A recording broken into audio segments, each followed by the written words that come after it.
Sunday Night Production.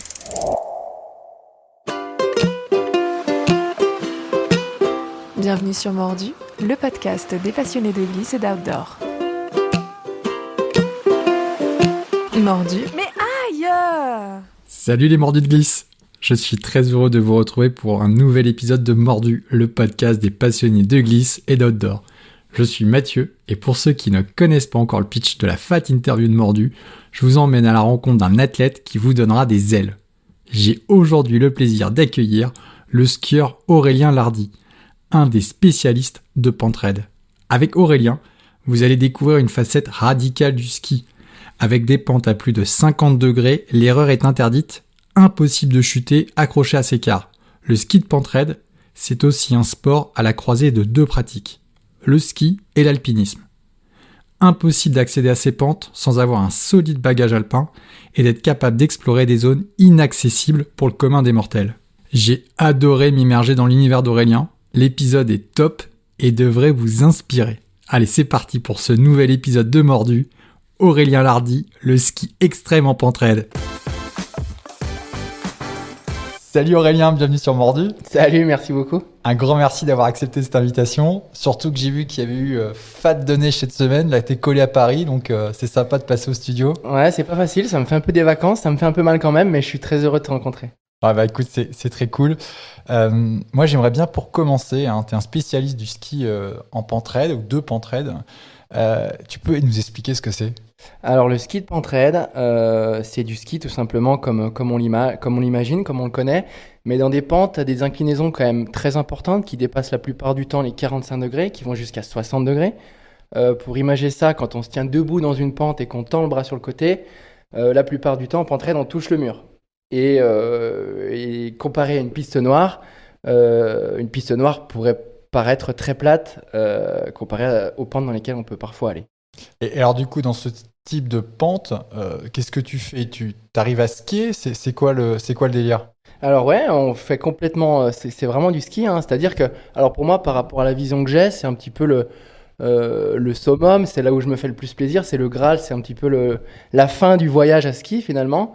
Et oui, c'est vraiment particulier, il règne quelque chose dans ces pentes de très particulier, mais effectivement on fait du ski, on fait énormément de virages, c'est des virages qu'on appelle pente raide, des virages sautés, et voilà, en fait on joue avec notre bagage de skieur sur toutes ces années de pratique, et puis ça nous permet d'évoluer dans des pentes parfois très engagées, très raides, techniques, avec de la glace ou parfois même du rocher. Alors, je t'avoue que je savais que j'allais te rencontrer, du coup, je suis allé sur ton Insta, j'ai regardé, et je suis pas tout de suite rentré dans le délire. Mais je suis rentré très très fort derrière. et c'est vraiment le truc, j'aimerais que les gens qui vont nous écouter, ils arrivent à percevoir ça, parce que c'est vrai que sur les premières images, on voit te faire des virages très très très très serrés. Bon, ça ressemble à moi quand je suis sur un hors-piste à 12 degrés d'inclinaison et que j'ai pas envie d'y aller, quoi. Et je me suis dit, attends, c'est quoi le délire de tous ces virages ? Et en fait, moi, ce que j'ai commencé à comprendre, ça m'a pris 15-20 minutes, j'ai regardé des vidéos, t'as un film de ouf, on va en parler. J'ai commencé à comprendre que il y avait un vrai délire d'exploration, aller dans des endroits où personne peut aller. Et puis, il y a une prise de risque de dingue, c'est-à-dire que l'erreur, elle est costaud, quoi. Qu'est-ce que tu ressens et pourquoi tu fais ça, toi ? Alors en fait, je pense que c'est lié à mon passé un petit peu de skieur. Pour le petit historique, j'ai été skieur alpin en compétition jusqu'à 21 ans. Aujourd'hui, j'en ai 27. Et je pense que mon bagage technique et les années d'entraînement que j'ai passées, où on allait aussi l'été sur des glaciers, en fait, je skiais 300 jours par an, quoi. Et aussi le fait d'habiter à Chamonix-Mont-Blanc, où on a des accès à des hautes montagnes, à des pentes très sérieuses, historiques, et qui vraiment ont marqué le sport, a fait que j'ai eu la chance aujourd'hui et que j'ai la chance aujourd'hui de pouvoir m'entraîner et de pratiquer dans ces pentes-là, sur ce terrain. Et puis aussi, c'est vrai que moi, personnellement, j'ai quand même, y a quand même quelque chose d'assez incroyable dans cette pratique, c'est le droit à l'erreur, il est inexistant. Il faut que tout soit contrôlé, il faut que tout soit prêt. Il faut que mentalement, dès qu'on décide d'aller dans ce genre de pente, moi, il faut que je sois à 100%, il faut que je sois prêt, que j'ai envie, que physiquement, je le sois aussi. Et puis après, il y a une notion artistique aussi, moi, qui me parle beaucoup. Effectivement, tu vois, tu me parles de beaucoup de virages. Oui, il y a beaucoup de virages. Et en fait, moi, je prends beaucoup de plaisir techniquement parce que Je pense que dans tout le panel du skieur, le virage sauté et le virage de pentraide est techniquement le virage le plus difficile. C'est marrant, si les gens nous écoutent et qu'ils ont envie d'essayer, il faut aller dans une pente un petit peu raide et essayer de faire un virage en sautant et en essayant de s'arrêter le plus vite possible. Et c'est un virage qui est très technique. Et en fait, je retrouve l'exigence technique et cette performance très minutieuse que je retrouvais dans le ski alpin. Et puis derrière, il y a aussi, c'est vrai, une notion de voilà, la peur, c'est quelque chose qui me parle, c'est quelque chose qui me permet d'avancer, c'est quelque chose que j'aime, que j'ai appris à apprivoiser et qui vraiment me plaît dans cette discipline. Donc c'est vrai que parfois on est suspendu au-dessus de centaines et de centaines de mètres de vide, suspendu sur nos cars. Et ouais, moi c'est vraiment quelque chose qui me passionne, qui me fait vibrer et je me sens tellement concentré et à 1000% dans ces pentes que je m'y sens très bien et c'est là où je suis le plus heureux en fait. Est-ce que ça ressemble un peu en termes de délire à de l'escalade en free? Ouais, alors c'est vrai que ça pourrait complètement s'apparenter à du solo parce qu'en fait, donc généralement ces pentes il faut les remonter, donc là il y a aussi une notion d'alpinisme. Il y a vraiment un mix, un combo de disciplines, donc on a quand même une vraie notion d'alpinisme, donc on remonte les itinéraires. Là, la plupart du temps, s'il y a des difficultés, des murs à grimper, eh ben on va le faire à deux, hein, donc avec des cordes, on va se protéger en mettant des points pour pouvoir évoluer. Et après, la descente, par contre, effectivement, eh ben c'est du solo, c'est-à-dire qu'on est seul sur nos skis et on compte sur personne d'autre que nous-mêmes. Donc là, il y a une lecture du terrain. Il faut vraiment être très très minutieux, être sûr de ce qu'on fait à 100%. Et c'est aussi ça qui est excitant. Et vraiment, je le répète, c'est que ouais, cette recherche de la perfection, du geste parfait, du moment parfait, lecture du terrain, aller au bon endroit, éviter la glace. Parce qu'effectivement, bah voilà, la chute, elle est absolument catastrophique. Elle est inexistante. Elle n'existe pas, c'est impossible. Et du coup, bah voilà, il y a beaucoup de travail et c'est vraiment grisant. Ouais, et c'est assez marrant parce que du coup, je te dis, je me suis un peu immergé dans ton contenu, notamment sur ce que tu publies. Donc, tout ce que tu fais en pentraide. Et puis, à un moment, tu as mis des images de toi plus jeune qui faisait de la compète en slalom ou super G, je ne sais. Mais c'était marrant parce que tu dis, quand tu reviens dans le monde un peu du ski traditionnel, entre guillemets, tu dis, ah ouais, alors là, c'est un peu le bac à sable, quoi. Enfin, il peut rien se passer, quoi. Enfin, et je le dis avec beaucoup de modestie parce que je skie comme une buse. Mais c'est vraiment deux univers différents et c'est un parallèle que j'avais envie de faire. C'est que toi, quand tu es passé du ski compète euh, à cet autre type de ski, il y a de l'alpinisme, quoi. Enfin, quand on te voit encorder, monter sur des crêtes, passer de la caillasse dans tous les sens, là, on est carrément plus dans l'alpinisme que le ski, en tout cas à la croisée, quoi. Ouais, ouais. Alors c'est vrai que bah, c'était un milieu très aseptisé et qu'il est toujours. Hein, voilà, sur le bord des pistes, il y a des filets, la chute est permise. Le but c'est d'aller plus vite. Après, c'est vraiment différent. Et il y a moins cette recherche d'esthétique, artistique, dans une ligne, dans un itinéraire, regardant une montagne. Il y a toujours quelque chose qui nous tape dans l'œil, qui va donner envie d'aller voir avec les skis. Effectivement aussi, bah voilà, c'est vrai que j'en ai pas parlé dans la description du ski de pentraide, mais dans le massif du Mont Blanc notamment, voilà, c'est là où il y a le Mont Blanc, c'est là où sont les plus hautes montagnes d'Europe. Et donc pour pouvoir accéder aux itinéraires dans lesquels on est tous les jours, eh ben oui, il y a une vraie notion d'alpinisme. Il faut vraiment être capable, il faut savoir grimper sur du caillou, savoir grimper sur de la glace. Il faut savoir se servir de cordes, il faut savoir créer des ancrages sur les rochers, dans la glace. Donc ouais, c'est aussi ça qui est très intéressant parce que moi, mon bagage de skieur me permet d'avoir de la marge à la descente. En revanche, j'ai encore pas mal de choses à apprendre et j'apprendrai toute ma vie. Et ben voilà, cette notion d'alpinisme, mais également à ski. Et ce qui est génial, c'est qu'en fait, dans cette discipline, sans arrêt, tu te remets en question, tu n'as jamais vraiment les bonnes réponses. Quand tu vas découvrir un nouvel itinéraire, tu sais plus ou moins, tu es capable d'imaginer comment ça va se passer, ou est-ce que ça va être technique, est-ce qu'il va falloir grimper ou pas. Mais finalement, le terrain, après, c'est lui qui a raison, c'est lui qui donnera raison, et c'est lui qui va nous dicter la règle. Et en fait, il y a aussi une grande part d'adaptation. Et donc, c'est vrai que dans le ski alpin, dans les compétitions, c'est très aseptisé, on sait précisément comment le virage va se passer, où on va le faire, de quelle manière on va appuyer, à quelle vitesse on va sortir. Et en fait, bah, dans le ski de pentraide et dans les montagnes, eh ben, il faut sans arrêt se remettre en question, sans arrêt se demander de quelle façon on va faire le virage, est-ce qu'on va le faire ou non, est-ce qu'il va falloir mettre une corde pour descendre. Donc c'est vraiment ouais, une vraie notion aventureuse. Et c'est ça qui est génial. La notion aventureuse, parce que voilà, il y a la ski de pentraide dans le massif du Mont Blanc qui peut être très extrême. Là, il y a aussi, on a accès au secours. Par contre, derrière, il y a aussi, bah, moi j'aime bien partir dans des massifs un petit peu éloignés en expédition. Et là, c'est encore tout autre chose.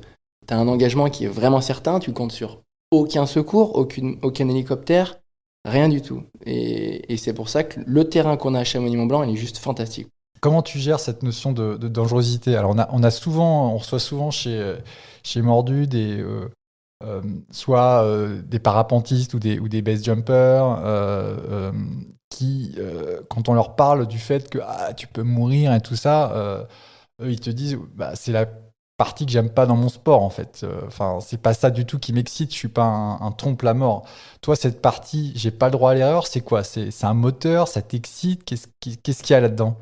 Ouais, il y a quelque chose d'assez particulier dans cette non-chute qui effectivement m'excite. Mais en tout cas, je peux pas dire, je sais pas si vraiment ça m'excite, mais en tout cas, ça me permet de me concentrer et de me sentir pleinement à ma place. Et c'est marrant quand je suis dans des conditions qui peuvent être très, très extrêmes, très compliquées. Et ben c'est là où je vais me retrouver le mieux, où je vais aimer me concentrer, je vais aimer ces moments-là, je vais vraiment m'en servir, m'en nourrir. Et il y a un rapport à la mort qui est assez particulier de toute façon dans nos disciplines, malheureusement, que ce soit la montagne en général. La montagne, elle aura toujours raison, tout comme les marins en mer. On sait que c'est des forces absolues, et nous on se doit de les respecter et d'essayer de les écouter, de les comprendre au mieux. Et pour ça, il faut de l'expérience, il faut parfois de mauvaises expériences aussi. Ça permet dans le futur après d'être capable de lire le terrain un petit peu mieux, de savoir de ne pas répéter les erreurs précédentes. Mais c'est vrai que y a un rapport à la mort. Je ne veux pas du tout mourir. Je fais pas du tout ça pour ça. C'est ma passion. C'est ce que j'aime le plus au monde. C'est vraiment mon hobby favori. En revanche, voilà, le but, c'est juste essayer de comprendre tout le temps, d'essayer de prendre les meilleures décisions. Et aussi une grande part de renoncement aussi. Hein. On va pas tout le temps, dès qu'on décide d'y aller, ça marche pas toujours. Et on accepte vraiment de mettre l'ego de côté, de mettre la motivation de côté. Et on reviendra. Les montagnes, elles sont là, elles bougent pas. Donc on écoute énormément le terrain, les montagnes et nous-mêmes aussi. Je vais essayer de faire peut-être un parallèle personnel. Moi, ça m'arrive sur certains sports, quand par exemple j'ai fait beaucoup de kite, au début du kite, j'étais rien que tirer des bords, j'étais dans le moment, quoi. Enfin, je pouvais penser à rien d'autre, j'étais dans le ressenti. Puis maintenant, si je fais juste du kite freeride, je tire des bords, très vite, je vais penser à mon taf, aux courses. Et je vais dire, attends, bon, allez, remets-toi dans le truc, c'est quand même sympa. C'est ça, toi, cette espèce de recherche de flow que tu cherches Ouais, je pense que c'est un peu la même chose en fait. À mon avis, nos cerveaux se sont habitués à certaines choses. Le corps humain, il est comme ça. Et le cerveau, je crois qu'il est comme ça aussi. C'est que, en fait, quand tu es habitué à faire quelque chose, peu importe le niveau auquel tu le pratiques, à un moment donné, y a quand même une habitude qui se crée. Quelque chose de très naturel, de très normal. Et c'est aussi là que la dangerosité, elle se présente et que la limite, on se demande un petit peu où elle est. Et c'est vrai qu'aujourd'hui, il y a des itinéraires qui peuvent être quand même très raides, très exposés, très terrifiants, dans lesquels je vais me sentir très à l'aise, où je vais me sentir très bien, où pour moi, c'est un petit peu devenu la normalité, entre guillemets. Et c'est pour ça qu'en fait, tu es tout le temps un petit peu essayé de rechercher quelque chose d'un petit peu plus dur. Où est-ce que je peux aller un peu plus loin? Qu'est-ce qui me fait envie? Mais je pense que c'est là où c'est intéressant et que c'est hyper important de se remettre en question, de vraiment être capable de se dire que simplement, en fait, c'est ta passion, c'est ton envie, mais il faut être capable vraiment de trouver cette limite, de la comprendre pour pas la dépasser.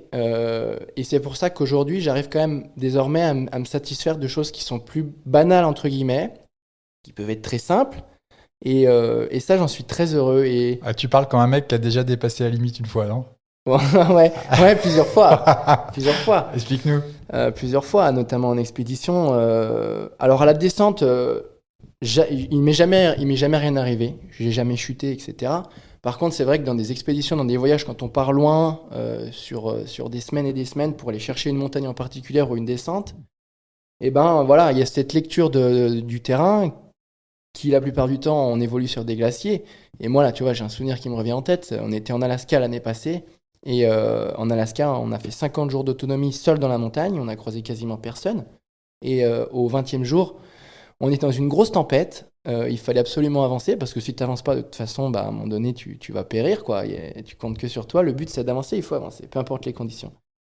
Et en fait, il s'est avéré que dans cette tempête... Pourquoi faut avancer? T'as à manger, à la limite, tu fais demi-tour, t'attends. Bah parce que en fait, si tu veux, si t'avances pas, en fait, la plupart du temps, t'as des vivres pour un certain nombre de jours. Là, on avait compté 55 jours, 55 à 60 jours. Et en fait, les vivres, finalement, si tu bouges pas, ils vont fondre et toi, tu vas pas pouvoir mener à bien ton but. Donc, ça met en péril complètement ton expédition. Donc, des fois, il faut peser le pour et le contre. Et puis, des fois, d'avancer, voilà, tu te mets plus en danger que de ne pas avancer, tu te mets plus en danger que d'avancer. Et donc là, on a effectivement décidé d'avancer. Et puis, il fallait aller très vite. Et puis en fait, quand tu as l'habitude d'être en montagne, tu commences à t'y sentir bien. Il y a des choses que tu banalises, justement, c'est là où le danger vient. Et puis en fait, on était non accordés et on avait des luges très lourdes à plus de 100 kilos. Et il fallait les descendre sur une montagne qui était quand même relativement raide et on les tirait à pied. Et on était deux sur ce qui s'appelle des ponts des ponts de neige. Hein. C'est des ponts qui surplombent les crevasses. Et donc on est deux à être tombés dans une crevasse. On a fait 7 mètres de chute. On s'est arrêté au fond de la crevasse sur un second pont de neige. Et là, tu vois, il y a plein de feux qui sont rouges. C'est-à-dire que tu te rends compte qu'effectivement, là, tu as dépassé la limite, mais de loin. Et qu'en fait, tu as quand même vraiment de la chance. Tu as vraiment de la chance. Alors, je pense que ces épreuves-là, elles nous permettent d'évoluer. Et si tu ne les vis pas, tu vas pas pouvoir apprendre. Ouais, mais là, qu'est-ce que tu aurais pu faire? Et ben là, tu vois, c'est mettre une corde. Ouais. C'est accepter d'être un petit peu plus lent. C'est accepter d'échanger un peu plus.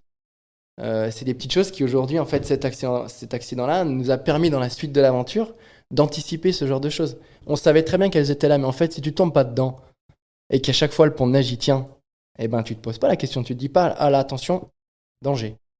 On les identifie, mais c'est très rare honnêtement que ça arrive. Sauf que là, on était au beau milieu de l'Alaska, tout seul dans une tempête qui a duré 4 jours. Et ben voilà, tu fais 7 mètres dans une crevasse qui est béante avec ton compagnon. Et puis en fait, quand tu te retrouves que le temps s'arrête, tu es en l'air et que finalement la chute s'arrête, et ben tu te dis bon bah, waouh, ok, je suis en vie. Et mon pote, il est où? Je le cherche tout de suite. Et puis voilà, tu percutes la planète en fait. C'est blanc-rouge d'un coup, t'es en vie, t'es heureux, t'es au bon endroit, avec des gens que t'aimes, et d'un coup, en un centième de seconde, il y a tout qui bascule. Et voilà, c'est ces expériences-là qui arrivent parfois hein, dans notre discipline, mais qui permettent aussi d'être plus fort dans le futur.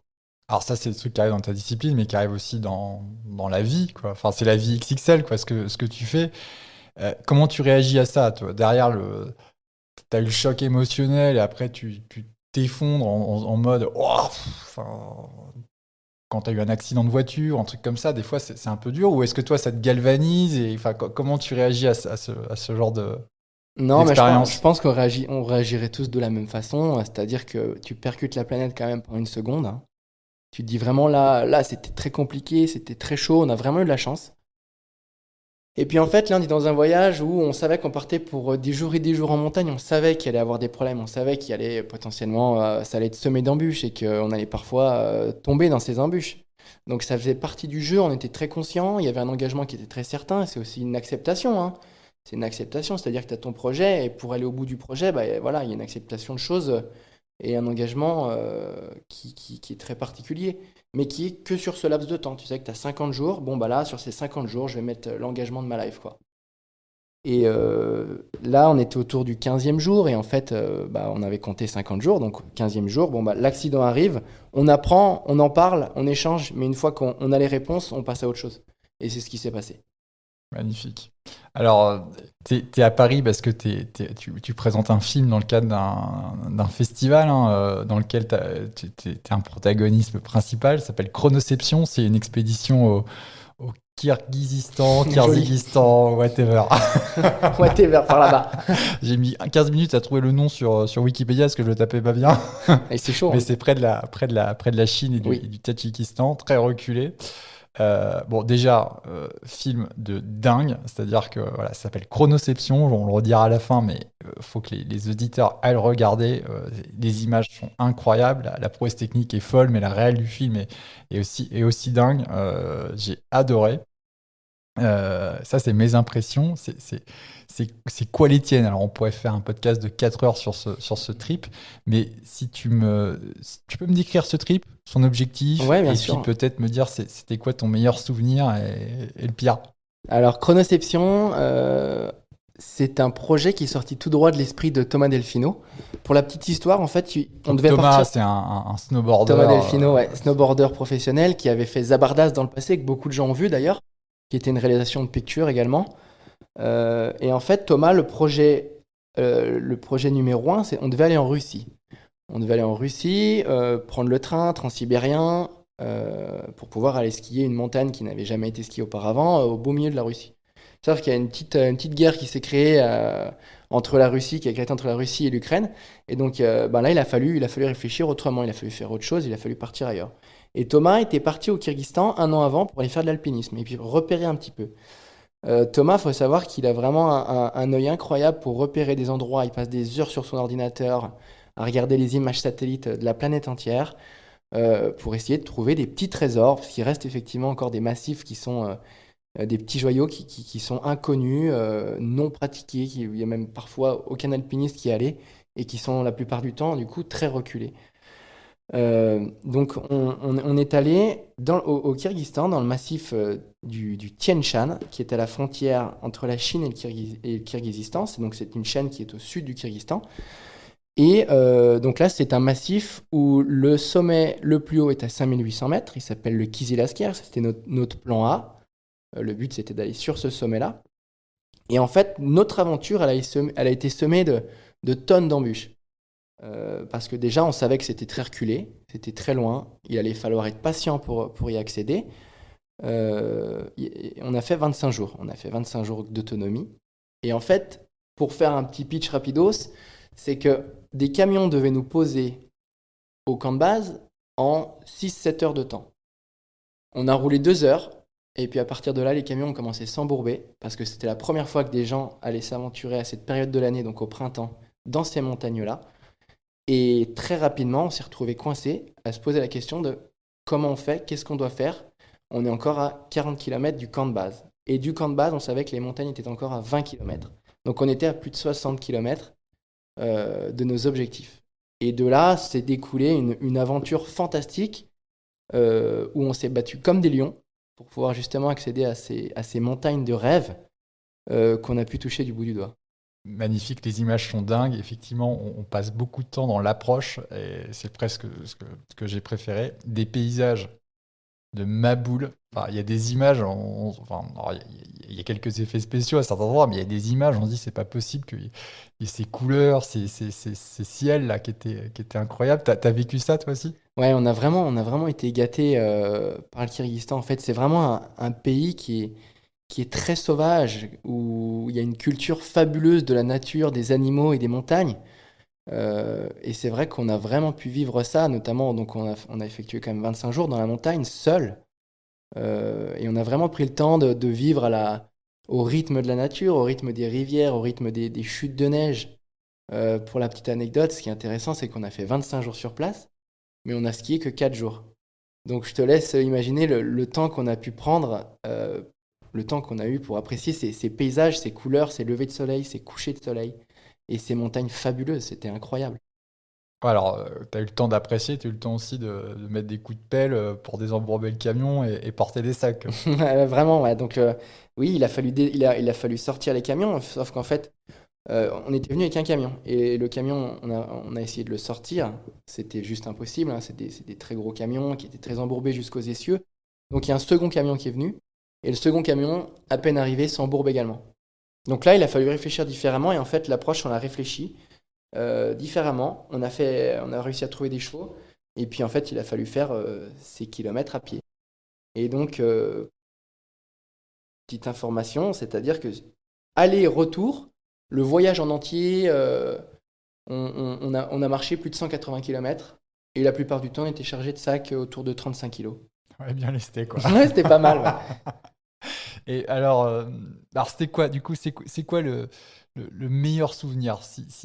Qu'est-ce que tu gardes? Si tu dois garder un petit truc, là, que tu dois le mettre dans une boîte, là, sur ce trip de 25 jours, qu'est-ce que tu gardes? Alors, le meilleur souvenir, je pense que c'est ce qu'on retrouve très bien dans le film, et à mon avis, c'est le meilleur souvenir de tout le monde. C'est le petit joyau, c'est la dernière montagne qu'on a pu skier, qui s'appelle Papillon de Nuit, donc qui était, elle, le sommet. Il y a une superbe arête sommitale, c'est une montagne à 5050 mètres de haut. Et en fait, pied gauche, on était en Chine, pied droit, on était au Kyrgyzstan. Et donc, on avait tout de suite remarqué cette montagne qui était tout droit sortie de la tête d'un enfant, quoi. C'est une montagne triangulaire, blanche, verticale, avec des séracs, des glaciers, des crevasses. Fantastique. Vraiment une montagne, mais fantastique. Et donc, après peut-être une vingtaine de jours qu'on regardait cette montagne, on a skié d'autres montagnes précédemment pour se mettre en jambes, pour comprendre comment le massif fonctionnait, pour se familiariser avec la neige.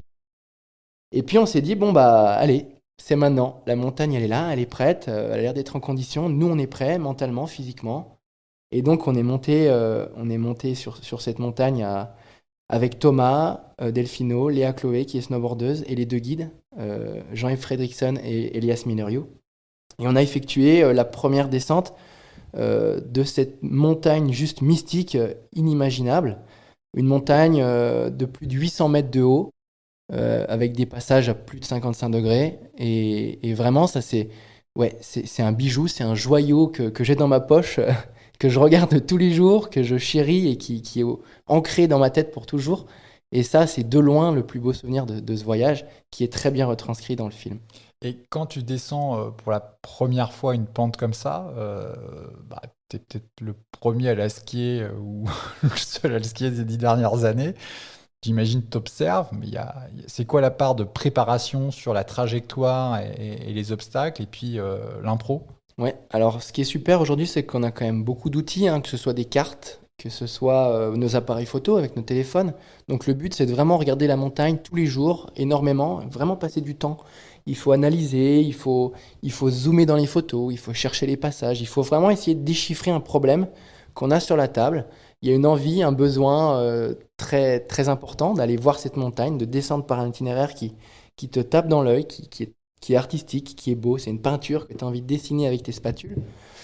Et donc c'est vrai qu'il faut accepter d'être patient, de la regarder, il faut du temps.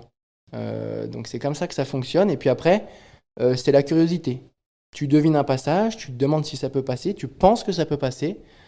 C'est pas pour autant que c'est le cas. Mais en tout cas, la dernière étape, c'est d'aller voir, quitte à renoncer, à ne pas y aller. Mais voilà, la curiosité, c'est toujours, je crois, un des points les plus importants. Ouais, mais une fois que tu as commencé à descendre, à un moment, c'est toujours ce que je me suis dit, ok, bon, le début, tu regardes, ça passe pas. Mais une fois que c'est parti, Alors une fois que c'est 200 parti, mètres plus bas. alors c'est vrai qu'une fois que c'est parti, tu as 2 solutions. Soit l'itinéraire, il te permet peut-être éventuellement de faire demi-tour et de remonter. Là, c'était pas vraiment le cas. Donc, une fois que tu es lancé dans une phase comme ça, c'est vrai que là, voilà, il y a encore une notion dont on parlait tout à l'heure, c'est d'engagement, d'exposition. Tu acceptes d'être là. Tu as envie d'être là, c'était ton besoin. Peu importe ce qui va en découler. Mais en tout cas, une fois que tu rentres dans ces phases, tu mets de côté tout ce qu'il y a autour. Tout ton monde se résume à ces itinéraires, à cette face, à cette montagne. Plus rien d'autre existe. Et puis le but, c'est d'en sortir. Donc pour ça, c'est de la lecture du terrain, c'est essayer de retrouver ces passages qu'on imaginait, les avoir visualisés précédemment, puis essayer de les retrouver dans la réalité, sur le terrain. Et puis après, s'il y a des difficultés, on va venir se rapprocher justement de cette discipline d'alpinisme. Hein. Et donc on a du matériel, on a des cordes, on a de quoi faire des rappels. Donc les rappels, c'est descendre sur corde, si toutefois il y a de la glace, si c'est pas skiable, si c'est raide. C'est être capable de créer des ancrages, être capable vraiment de bricoler pour, coûte que coûte, sortir de ses faces, descendre jusqu'en bas en toute sécurité par tous les moyens possibles. Alors cette montagne que tu as observée pendant des jours, des heures, 800 mètres, combien de temps tu mets pour monter au sommet? Alors, notre camp était quand même assez loin, on était parti plutôt tôt ce jour-là. Je pense que pour aller chercher le sommet, on a mis 6 ou 7 heures. Et puis en plus de ça, il y a un gros orage qui s'était créé en versant chinois, qui est très bien retranscrit dans le film aussi. On sent bien la pression qui monte, parce qu'en fait on est sur l'arête sommitale, donc on est autour de 5000 mètres. Donc là, l'oxygène il se raréfie, donc c'est compliqué d'avancer. Et en plus, on a quand même notion de cet orage qui arrive, qui est assez terrifiant, qui est noir fluo, quoi, qui fait vraiment peur. On a les abeilles qui nous crépitent dans les oreilles. On sait que là, on est vraiment pas loin de la correctionnelle. Et donc, tu te mets à courir à 5000 mètres pour aller chercher le sommet, parce que c'est la première et dernière fois qu'on viendra sur cette montagne. Donc, il faut être capable d'être opportuniste, il faut saisir cette chance. Et donc, on s'est mis à courir là-haut à 5000 mètres pour aller chercher le sommet. Et puis finalement, le fait d'être là, d'avoir été patient, d'être heureux d'être là, d'être avec les bonnes personnes, ben le Kyrgyzstan, les montagnes nous ont laissé passer et finalement l'orage s'en est peut-être allé. Et avant de. Donc, tu as 6-7 heures d'ascension, ces moments de stress et tout ça, tu arrives en haut, tu prépares combien de temps avant de commencer, avant de dropper? Eh ben ça va très vite, hein, parce qu'en fait, personnellement, il y a un tel cheminement dans ma tête avant ce genre de descente, avant ce genre de performance, parce qu'il y a de la peur, hein, j'ai du mal à dormir les jours précédents, etc. C'est parfois difficile pour moi, tu vois, pour nous de s'imaginer, de se projeter dans ces phases, parce que c'est des phases, c'est des montagnes qui font peur. Donc déjà, voilà, c'est un gros cheminement avant d'y aller. Qu'est-ce qui fait peur? C'est l'inconnu? C'est les angles que tu as repérés? C'est la mort. Ouais, quand même. Ouais. Ouais, c'est vraiment ce truc-là, hein. C'est vraiment. Ouais, donc t'imagines quelque chose, et puis en fait, ton cerveau, c'est vrai que je me suis rendu compte, il imagine toujours quelque chose de pire que ce qu'est le terrain. En tout cas, moi, c'est comme ça que ça marche. Et j'en suis très heureux parce que j'ai un gros respect des montagnes, elles me terrifient, et j'essaie vraiment de les comprendre, etc. Mais voilà, ouais, s'il y a une vraie peur de l'accident, tu te vois chuter, tu vois, tu vois chuter tes compagnons les jours précédents, dans les nuits, etc. Tu dors très mal. Donc quand tu es au sommet, moi quand je suis au sommet, j'adore chausser et aller tout de suite voir. J'aime pas traîner au sommet, je chausse les skis et très vite, je vais vite dans le vif du sujet pour justement m'en rendre compte, voilà, dédramatiser, me sentir bien là-dedans. Mais du coup, c'est un cheminement qui m'aide beaucoup dans ma pratique, dans ma vie de skieur. C'est que voilà, je visualise beaucoup. On est tous comme ça, hein, pour avoir échangé avec beaucoup d'amis et les gens avec qui je pars en expédition, avec qui je pratique. On a tous ces mêmes visions un petit peu d'horreur. Je crois que ça s'appelle simplement l'instinct de survie. Et donc on a ces images-là, mais ça nous permet quand même, une fois qu'on est dans le vif du sujet, qu'on rentre dans le projet, d'y être préparé à 500%.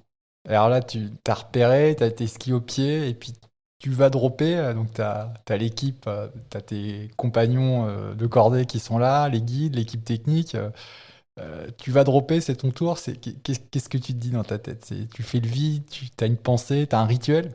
Non, j'ai pas vraiment de rituel. Je dirais que les images, généralement, ça me gêne pas. Tu vois, ça peut gêner des fois qu'il y ait un drone au-dessus de la tête, des choses comme ça. Ça peut te mettre un petit peu. Voilà, ça peut vraiment te gêner ou en tout cas te pousser dans des choses que tu sais pas faire ou que tu saurais pas faire pour l'image. Moi, ça me gêne pas du tout. Je pense savoir tout à fait mettre mon ego de côté. Si je sens pas, je sens pas. Mais voilà, je me mets dans ma bulle, je suis là où je me sens le mieux au monde, sur mes skis, dans des pentes raides, dans des endroits fabuleux avec des gens que j'aime. Et en fait, je voudrais être pour rien au monde ailleurs, donc je suis capable de savourer chaque virage, chaque instant. Et voilà, j'adore cette lecture du terrain, savoir par où passer, comme on disait tout à l'heure. Voilà, tu te mets dans un problème qu'il faut régler, qu'il faut résoudre. Et puis, moi, ce que j'aime beaucoup dans cette pratique de la montagne, du ski de pente raide, de l'alpinisme, c'est qu'il y a un vrai échange, il y a une vraie cordée. Tu travailles en équipe. Donc oui, tu es seul sur tes skis. Par contre, pour trouver le cheminement, pour régler les problèmes, eh ben, tu les règles à plusieurs. Tu échanges, tu parles beaucoup. Et puis même, des fois, il y en a qui peuvent se sentir moins bien.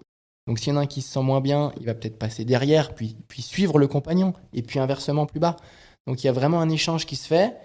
Et beaucoup d'amour qui découle de tout ça. Et voilà, ça me plaît beaucoup parce que tu résous des problèmes fantastiques sur des montagnes incroyables et ça avec des amis, donc c'est très très fort. Ouais, parce que je trouve assez marrant quand tu drops. Alors, il y a des fois, tu drops et le niveau de difficulté fait que tu n'as pas besoin de faire des virages très serrés. Donc là, tu te mets des courbes de l'espace. Le mec bombarde, hein. Enfin, c'est un truc de dingue. Et puis, bah, il y a des fois, tu es obligé de faire tes virages serrés. Et puis, alors, après, tu te fais le fond de piste qui doit être à 40-45 degrés. Mais vraiment, mais le mec se met des chousses. Et c'est incroyable, ces décalages. Et moi, il y a un truc que j'ai trouvé super intéressant dans ce trip, c'est, tu le dis, hein, donc il y a Thomas Delfino et Laura Chloé qui étaient avec toi. Vous étiez les trois freeriders sur le trip. Et c'est génial, le fait qu'il y ait des snowboarders et des skieurs. Moi, je sais que quand je fais un petit peu des deux, et j'aime pas être en snowboard quand les autres sont en ski, et inversement, quoi, enfin, c'est pas exactement le même délire. Vous le faites bien, enfin, c'est cool d'être avec des snowboarders et inversement. Ouais, alors moi, écoute, pour avoir passé quand même du temps avec Thomas, ou même dans le massif du Mont Blanc, je pratique avec des potes qui, eux, sont en snowboard. Justement, j'adore cet échange.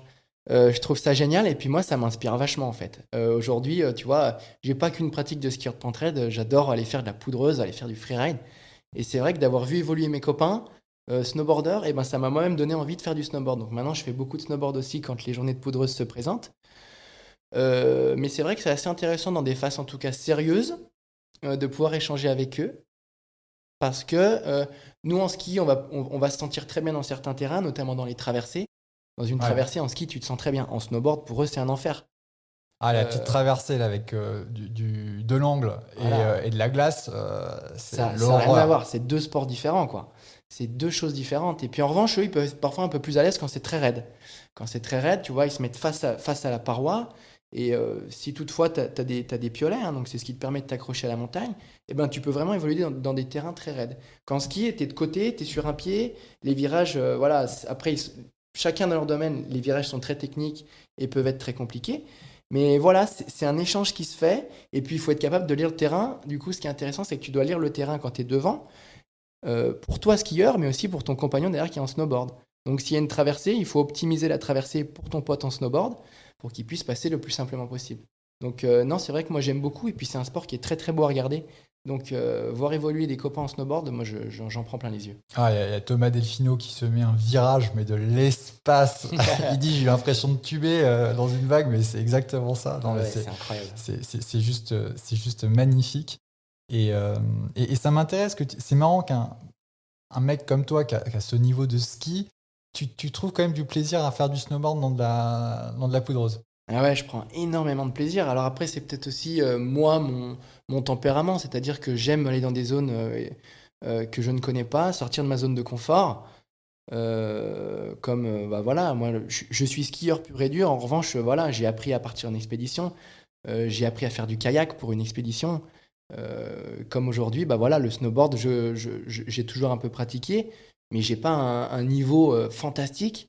Et je prends plaisir à justement ne pas être très bon dans une discipline et apprendre et apprendre et apprendre et à essayer de comprendre, à regarder beaucoup. Voilà, je prends beaucoup de plaisir à sortir de ma zone de confort, à découvrir de nouvelles disciplines, de nouvelles choses. Ça me passionne vraiment.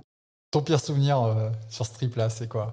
Alors, mon pire souvenir sur le voyage du Kyrgyzstan, je dirais que c'est les portages, principalement. Les portages, parce que bah voilà, hein, les distances étaient très loin et puis on pouvait pas, si tu veux, faire un seul voyage avec tout le matériel sur le dos parce qu'il y en aurait eu trop, on aurait dû porter des sacs à peut-être 50 kilos ou plus. Donc il fallait faire plusieurs allers-retours. Donc ça, les portages, c'était quand même assez difficile dans des météos surtout qui étaient durs. Alors, je dirais que aujourd'hui, c'est un très bon souvenir. Et en fait, dans la souffrance, il y a beaucoup de plaisir, finalement. Et c'est aujourd'hui sur ce quoi je me suis tourné, des expéditions très dures dans des météos abominables, avec du matériel très lourd, parce qu'avec du recul, et voilà, c'est quelque chose qui me correspond, que j'aime, parce que plus c'est dur, plus c'est long, et vraiment, eh ben, plus c'est bon, quoi. Et ça, c'est vraiment quelque chose que j'ai apprécié. Donc je dirais que sur place, de mémoire, ça c'était très difficile, forcément. Et puis après, il y avait des rivières. On a dû traverser des rivières qui parfois étaient très grosses. Très grosses. Donc de ça, bah, t'as pas quand même déjà, t'as un petit peu peur, quoi. T'as un petit peu peur, c'est pas ton élément. T'as des gros affluents d'eau qui arrivent. Que quand tu dis traverser, c'est à pied. Hein. À pied, traverser à pied avec les sacs sur le dos. Donc quand t'as un sac de 35 kilos et qu'il faut traverser une rivière où parfois bah, il y a 1,50 m d'eau, ouais, c'est vraiment complexe, quoi. C'est vraiment complexe. Donc là, c'est pareil, c'est un problème à résoudre. C'est un problème à résoudre. Tu échanges avec les compagnons. S'il y a besoin de sortir une corde, il faut sortir une corde. Mais le but, c'est de toujours traverser ces petits soucis, ces petites aventures en sécurité. Alors là, je crois que t'enchaînes les trips. Là, tu reviens d'un trip en Slovaquie, je crois, avec toujours le même Thomas. Mhm. Et là, Thomas t'a proposé de faire le trajet en train. Ouais. Raconte-nous. Alors pour moi, c'était assez nouveau. Donc sur le papier, hein, comme je t'ai dit tout à l'heure, on devait aller en Russie au lieu d'aller au Kyrgyzstan et on devait le faire en train. Donc là, pour moi, c'était la première fois vraiment que je voyageais en train. Donc on est allé en Slovaquie. C'est vrai que c'est pas à côté, hein. On s'était renseigné avant. Éventuellement, si tu veux y aller en voiture en Slovaquie, tu en as pour 15 heures de route, quoi. Donc j'ai rejoint mon Thomas à Grenoble, chez lui. Et puis de là, on a pris un train jusqu'à Bratislava. Enfin, je te dis un train, on en a pris 7. Hein. Ouais. On va aller jusqu'à là-bas. Donc on a pris 7 trains, pas toujours adaptés au voyage à ski. On avait des grands bagages. Le train de nuit, c'était pas du tout un train de nuit. On s'est retrouvé à dormir comme des chiens sur les banquettes ou même par terre avec des lumières dans la tronche toute la nuit. C'était pas génial. En revanche, tu prends vachement le temps de voyager, tu prends beaucoup le temps de regarder les paysages, tu prends le temps d'arriver en Slovaquie, tu prends le temps d'apprécier, tu prends le temps d'être motivé. J'ai beaucoup, beaucoup aimé. Donc 32 heures à l'aller quand même. Et puis sur le retour, on est revenu en train. Par contre, là, voilà, on s'est un peu plus renseigné, on était un peu plus, tu vois, on était prêts, on était expérimentés. C'est quoi les types alors? Alors, prendre un train de nuit avec des couchettes, ça c'est top. Et puis regardez, là, voilà, on a mis 24 heures, donc on a quand même mis un paquet d'heures de moins, quoi. On a mis 24 heures au retour, contre 32 à l'aller. En optimisant. Voilà. En Mais vous optimisant, aviez regardant. préparé votre truc, quoi. Mais en fait, il n'y a que moi, sur place que tu arrives à. Ouais, moi je vais te dire, j'ai surtout suivi mon Thomas. Ouais. Moi j'ai une confiance c'est absolue. lui Il, qui a- il ouais. adore, il Erreur. adore gérer la logistique. C'est logistic man. Donc moi Ok. je suis là, j'étais en vacances. Et puis c'est hyper dur. Les noms sur place, j'ai eu beaucoup de mal à les retenir, à les apprendre, etc. Lui il connaît tout par cœur. T'avais l'impression qu'il était né en Slovaquie. Donc quand je pars avec Tom, généralement je me prends pas la tête avec la logistique. Ouais, mais alors, est-ce que du coup, quand ils t'emmènent dans des galères comme au Kyrgyzstan ou quand tu dois te coller 30 heures de train, c'est quoi? C'est cool de le suivre, en même temps, tu te dis, putain, mec, c'est relou ton truc là. Eh ben écoute, moi c'est vrai que maintenant il sait que c'est le genre de truc qui me fait trop marrer, Ouais. que j'adore. J'aime partir à l'aventure, j'aime quand c'est long, quand c'est chiant, quand tu te demandes pourquoi t'es là. Voilà, c'est des trucs qui me plaisent vraiment, surtout si c'est des choses que je connais pas. Donc non, globalement, quand c'est souvent des plans pourris, il a mon numéro et il Ouais. m'appelle très rapidement. Ouais, et toi, t'es capable de rester chill. Bon, faut attendre. Ouais. T'écoutes du son, tu le laisses se débrouiller avec la galère Ouais. et toi, t'es cool. Carrément. J'ai une confiance absolue en ce mec. Et puis, il sait très bien que lui, bon, bah voilà, s'il y a un plan pourri sur lequel personne viendra, il m'appelle et moi, je serai le plus heureux de venir. Ah, mythique. Moi, c'est aussi une question que je me posais. Bon, un des hot topics à la montagne et cet hiver, c'est le sujet du réchauffement climatique. Hein. T'en entends parler maintenant dans les télécabines, quoi. Et dans un pays comme le Kyrgyzstan, c'est une réalité pour. Enfin, les locaux en parlent, c'est une thématique. T'as senti des choses? Alors, sur le Kyrgyzstan, très franchement, les gens, ils en parlent très peu. Ils en parlent très peu. Après, il n'y a pas une culture montagne. Il y a une culture, je dirais, de la nature. En revanche, il y a très peu d'alpinistes. Donc finalement, si t'as pas de repères, les gens vont très peu en montagne, ils connaissent très peu, savent très peu où sont les glaciers. En revanche, quand tu vois effectivement des photos, toi quand tu t'intéresses à l'historique, par exemple d'un massif, eh ben, c'est vrai qu'on regardait des photos d'il y a plus de 20-30 ans, bah, c'est lunaire quoi. Les glaciers, ils sont devenus tout petits, il reste très peu de glace. Et à l'échelle de ce genre de pays, quand on était quand même au mois de mai, donc tu es censé avoir des températures encore très froides. C'est des montagnes qui sont hautes, on est à plus de 5000 mètres. Et en fait, on a eu des températures à 20 degrés, quoi. Donc, ça, c'est ce qui m'a le plus marqué, des gros changements de température dans la journée. En une journée, on avait 4 saisons. T'as beaucoup de vent, d'un coup, il va faire chaud, mais quand il fait chaud, il fait 15 degrés d'un coup. Après, il va neiger, tu vas retomber à -2 degrés. Donc, des grosses oscillations de température, très étonnantes. Et puis, des glaciers qui sont vraiment tout petits, quoi. Qui sont tout petits. Et quand tu sais à quelle vitesse un glacier il peut fondre l'été, bah, effectivement, franchement, dans 20 ans, malheureusement, les glaciers ne seront plus là. Et c'est comme, voilà, tu vois, j'étais parti en expédition au Pérou il y a 3 ans. Et ben le Pérou, c'était flagrant aussi. Tu vois des glaciers mourir. Tu es à 6000 mètres d'altitude et tu vois des glaciers qui sont mais misérables. Donc, je pense qu'on fait partie d'une dernière génération qui aura la chance voilà, de faire certaines choses, de pouvoir descendre certaines montagnes en ayant une conscience évidemment. Mais je crois que la génération future ou dans 2 générations, eh ben, y a plein de choses qui se feront plus.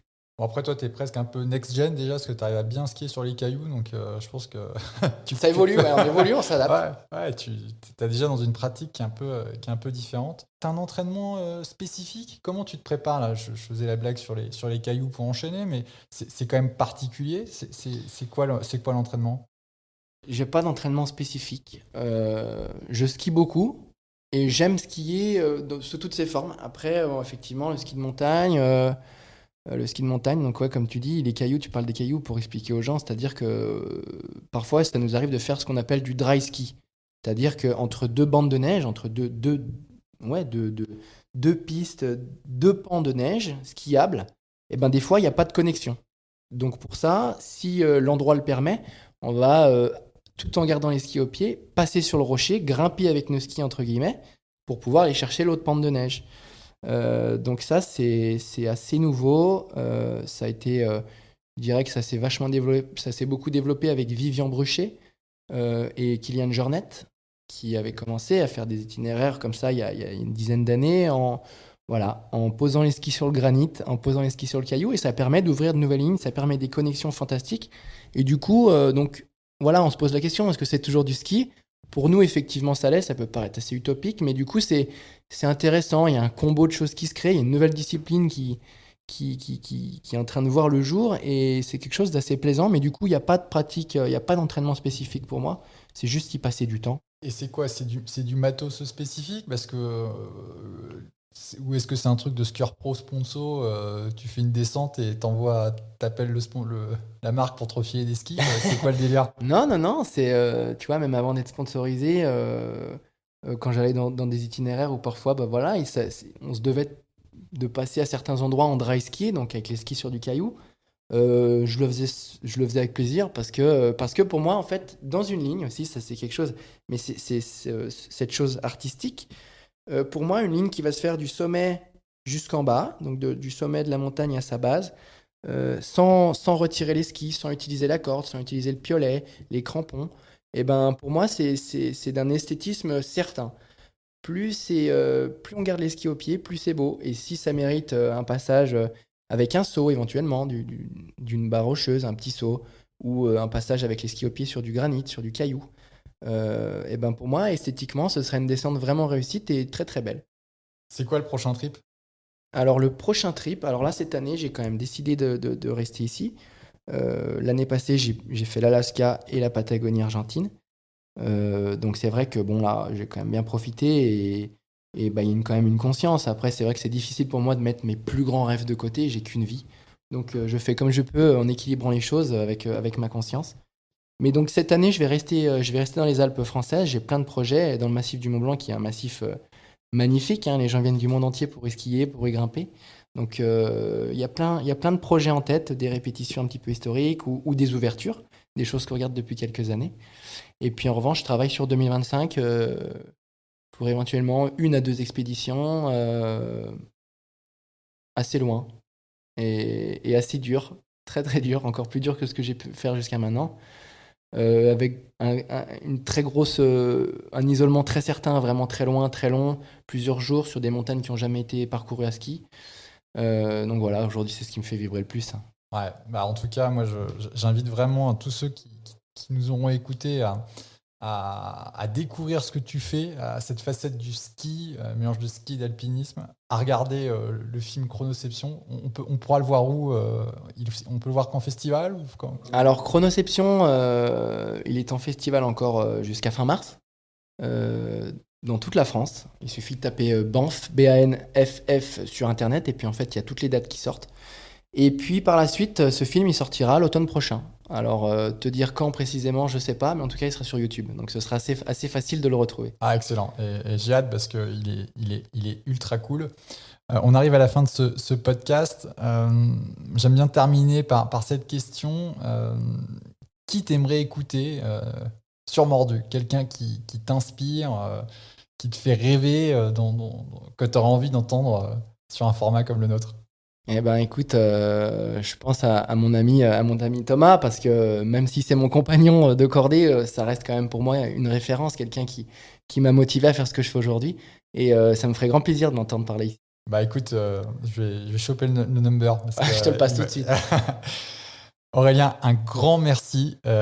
J'ai kiffé échanger, et je te dis, je trouve, j'adore ta pratique du ski, c'est hyper inspirant. Donc merci d'être passé me voir. Merci à toi, c'était un grand bonheur d'échanger avec toi et de t'avoir rencontré. Et n'hésite pas à passer sur Chamonix, on ira faire 2-3 glissades ensemble. Ouais, je suis pas sûr d'avoir le level.